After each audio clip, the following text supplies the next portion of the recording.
Very few people really take the time to assess their belief system, to assess all the things that make up their worldview. Our worldview is a combination of different presuppositions, things that we believe in order to believe other things. And nobody has any belief that is held, separately all by itself. Every belief that we have comes from another belief. So if you believe in, just for instance, if you believe in naturalism, if you believe that the world came all on its own by some kind of natural cause, which doesn't really make any sense, but if the earth created itself and you believe this is gonna lead to you believing other things along this. So every belief that we have is combined with another belief. The thing that's rare in our culture nowadays is for people to really do this kind of critical thinking, because it's true that Satan does not blind the eyes, he blinds the mind. Most people that go blind, believe it or not, that would probably be something that God did and not Satan. People think that a lot of the physical ailments we go through are the devil, maybe somebody being blind. But we read in the Bible that Jesus was walking with the disciples and there was a blind man, and they asked him, why was he blind? Was it his sin or was it his parents' sin? And Jesus told them, no, you know why he's blind? So God can get the glory from him. There's a lot of people who go through physical ailments and go through different things because it ends up bringing them closer to God. And this is why the poor are blessed. And this is why those who mourn will be comforted. So this is why the last will be first and the first will be last. But back to the subject, a lot of people, they just don't really take the time to think about the things that they believe. And what people usually do is they will hold to a belief because of their desires. They desire one thing to be true. Therefore, any little piece of evidence they get, they're going to jump on it and they're going to hold on to it as long as it fits with their desires. You might think that the Christian does the same thing, but this is actually not true. And the reason why is because for a true Christian, and this is the difference between other religions and Christianity, a true Christian is doing everything opposite to his own desires. You see, most people in religions, in every other religion, and even a lot of professing Christians, what they do is they call themselves a Christian because they believe it fits who they are. They believe there's some kind of initial goodness in themselves. And they believe, oh, well, I chose God because I'm so righteous and I'm really a good person. I have such a good heart, so I just am a Christian. It's me. They don't believe it's a work of God. But a true Christian does everything against his own desires.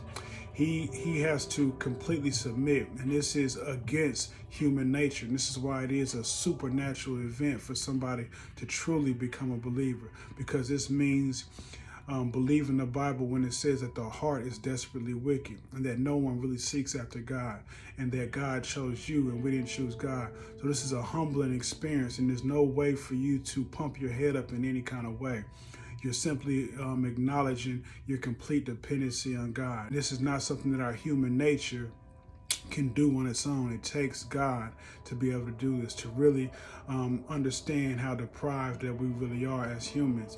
And even though we can look through the history and see the history of humans, and even though we see ourselves mess up so much, we still keep it in our minds that we are good and we're, down to the core and at the heart we're really good, but it's actually the opposite. And we're not able to see it because we're self-righteous. And the Bible says every man's ways are right in their own eyes. So the true Christian goes against his desires.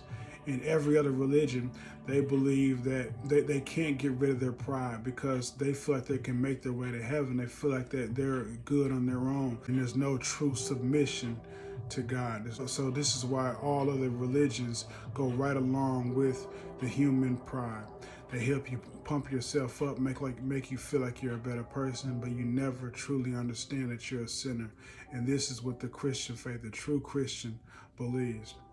But let's take the time to really look at what we believe, compare the belief of the common atheist and the Christian, and see which one really makes more sense, which one seems to be true when we really take our time to look at them. So first of all, what makes more sense? What seems more logical?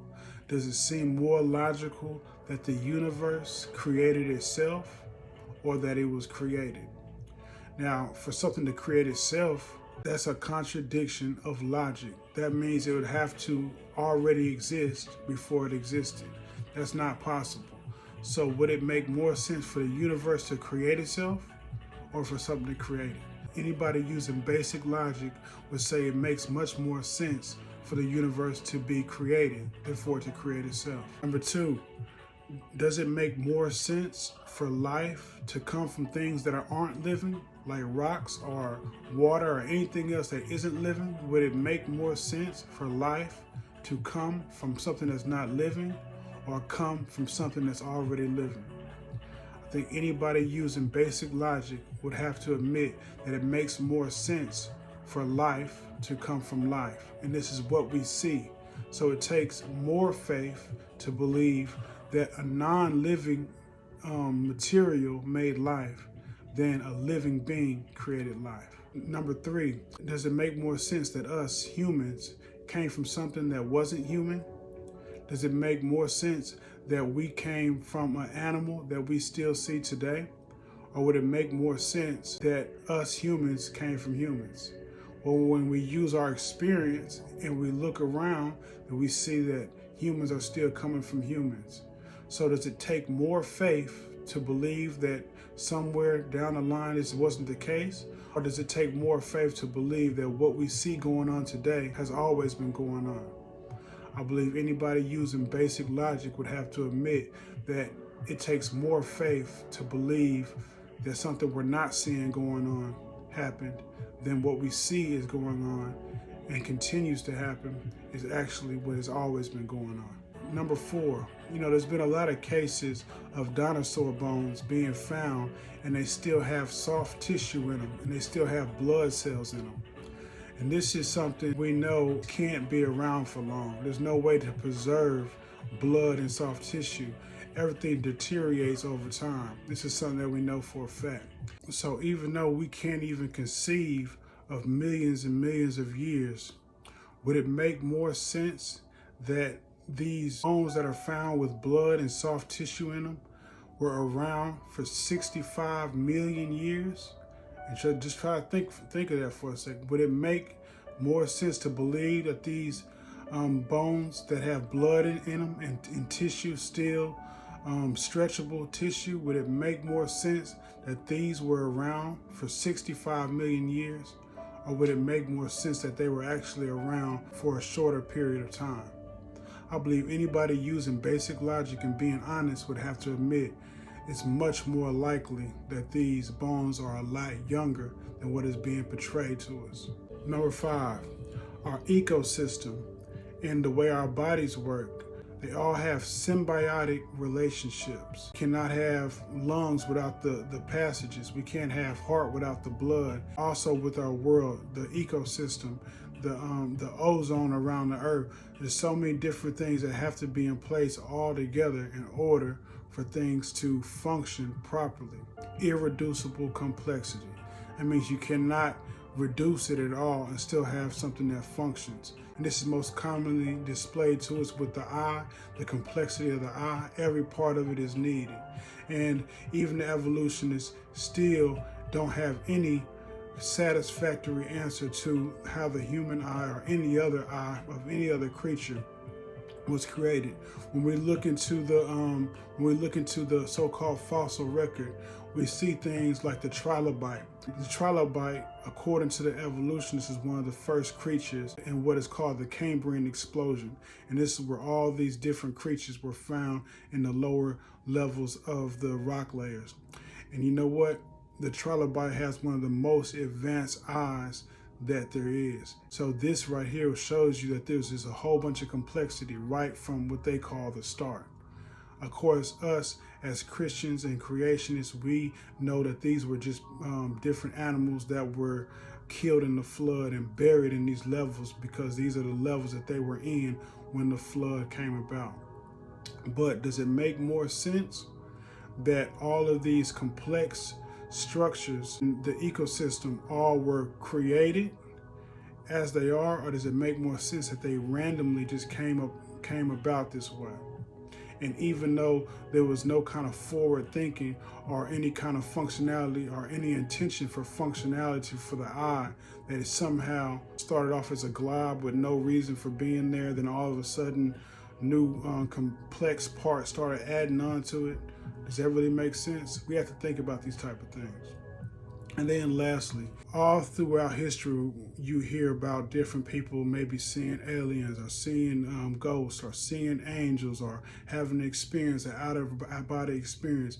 And there's so many different people, a lot of them very credible people that have these different stories. And if you do not believe in a metaphysical reality, if you do not believe in a God, if you don't believe that we have souls and spirit, then you have to count out every single one of these. You don't have any kind of explanation for anything, because all you believe in is physical matter. You have to believe that your thoughts really aren't really real. You have to believe that right and wrong really isn't real. Or the whole metaphysical reality you have to throw away, even though you live like these things are real, even though you live like right and wrong is a real thing, even though there's so many different stories, you have to throw every single one of them out.